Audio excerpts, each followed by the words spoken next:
قد جاء مهديكم وظهرت آية فاسعوا بصدق القلب يا فتياني.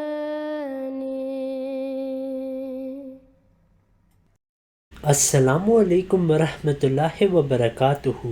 सदाकत हज़रत अहमद अलैहिस्सलाम के लिए एक दलील ये भी है कि सारे मुसलमान मानते हैं कि जब मसीह और मेहदी ने आना था तो फिर बहुत सारे हवादिस होने थे, जिनमें ज़लज़ले, कहत, ताउन और दूसरे हवादिस भी शामिल हैं। फिर मज़ीद आप निशानात के बारे में फरमाते हैं कि हवादिस भी एक इलामत थी।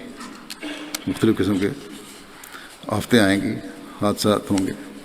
फरमाया कि हवादिस समावी ने कहत, ताउन और हैज़ा की सूरत पकड़ ली। ताउन वो ख़तरनाक अज़ाब है कि उसने गवर्नमेंट तक को ज़लज़ले में डाल दिया और उस ज़माने में ये 5-6 साल रहा और बड़ी खौफनाक तबाही फैलाई। और अगर उसका कदम बढ़ गया, और जिस वाले ज़माने में बयान फरमा रहे हैं कि अगर इसका कदम बढ़ गया तो मुल्क साफ़ हो जाएगा, इतनी तेज़ी से फैल रहा था। फिर फरमाते हैं कि अर्ज़ी हवादिस लड़ाइयाँ हैं, ज़लाज़ल थे जिन्होंने मुल्कों को तबाह कर दिया, और ज़मीनी लड़ाइयाँ तो अभी भी इसी तरह जारी हैं। मामूर बिन अल्लाह के लिए यह भी ज़रूरत है कि वो अपने सबूत में आसमानी निशान दिखावे।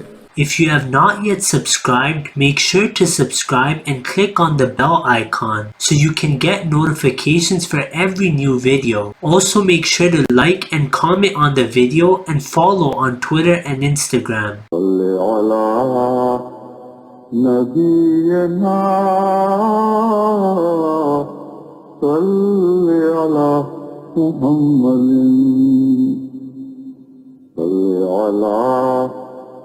سيدنا صل على محمد